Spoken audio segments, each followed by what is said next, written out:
రాష్ట్రంలో గూండాల పాలన, రౌడీల పాలన కొనసాగుతుందని జనసేన నేత మలిశెట్టి వెంకటరమణ అన్నారు. అన్నమయ్య జిల్లా రాజంపేట జనసేన పార్టీ కార్యాలయంలో వెంకటరమణ సమావేశం నిర్వహించారు. పవన్ కళ్యాణ్ మీటింగు పెట్టుకోవాలంటే అనుమతులు ఇవ్వరు, వైసీపీ మీటింగులు పెట్టుకోవాలంటే ప్రభుత్వం స్థలాల్లో పెడతారు, అప్పుడు అనుమతులు ఎలా అనుమతులు వస్తాయని ప్రశ్నించారు.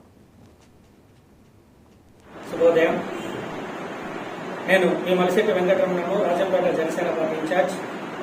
ఆంధ్రప్రదేశ్ అన్నదమ్ములారా, మీడియా మిత్రులకు శుభోదయం.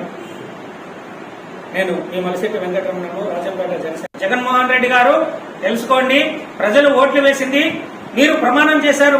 ముఖ్యమంత్రి అయ్యేటప్పుడు నిష్పక్షపాతంగా అందరినీ సమానంగా చూస్తానని, కానీ కేవలం వైకాపా నాయకులను, వైకాపా కార్యకర్తలను మాత్రమే చూసుకుంటూ పక్క వాళ్ళందరినీ చంపేయడము, లేకుంటే వాళ్ళ భూములు దోచుకోవడం, వాళ్ళని అడ్డుకోవడం చేస్తున్నారు. ఇదే మీ పరిపాలన. ప్రజలందరికీ తెలిసింది. భవిష్యత్తులో మీ గుణపాఠం చెప్తారని తెలుసుకోండి.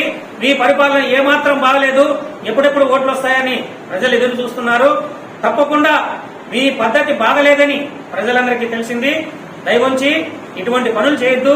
మీరు ప్రతిపక్ష నాయకులను అడ్డుకునే అర్హత మీకు లేదని తెలుసుకోండి. మీరు ఇదే విధానంలో పోతా ఉంటే ప్రజలు నెక్స్ట్ ఎలక్షన్ అయిపోయిన తర్వాత, మీరు ఓడిపోయిన తర్వాత చెప్పులతో కొట్టారు, తరుముకొని కొడతారు, ఆంధ్రప్రదేశ్ లేకుండా చేస్తారని తెలియజేస్తున్నాను.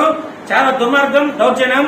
జై హింద్, జై జనసేన, జై పవన్ కళ్యాణ్. జగన్మోహన్ రెడ్డి గారు తెలుసుకోండి, ప్రజలు ఓట్లు వేసింది మీరు ప్రమాణం చేశారు.